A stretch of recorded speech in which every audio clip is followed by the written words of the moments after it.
first, thank you so much, man, for being with us today. My pleasure. Let me ask you this, man. What's the energy like? You know, I talk to artists sometime, and I ask them, do you prefer studio? Do you prefer stage? A lot of them say, hey, you know what, I like the stage because I get to hang out with the fans. What's your preference? Studio, stage? Well, here's the thing for me.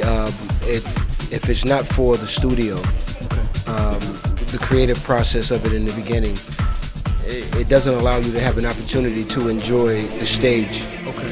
But yeah, it's sort of kind of equal for me. I mean, I enjoy the recording process, but you know, when you have made something that is so significant to the audience that they appreciate so much, and you get a chance and an opportunity and a blessing to perform in front of them, that just takes it to the next level. It's a cake and then the icing on. Yes, sir. Yeah, it's all together.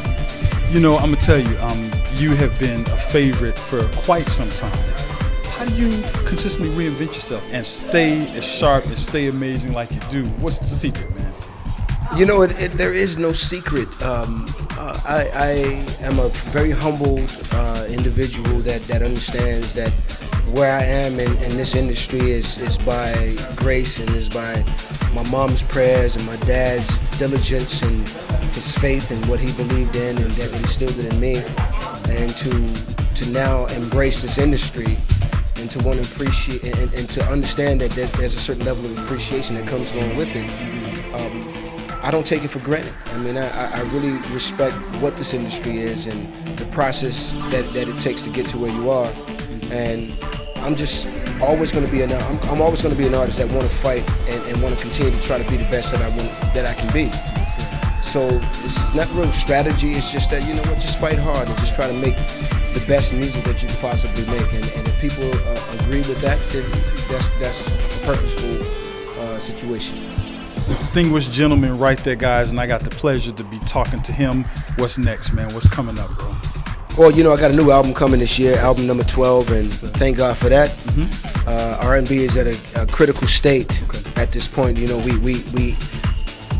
we're on our lifeline right now. I mean, we're not going to flatline. That's the one thing, because I feel strongly in that the music that I'm creating right now is going to help rebirth the energy of R&B and bring it back to a certain that old school classic state what it was before.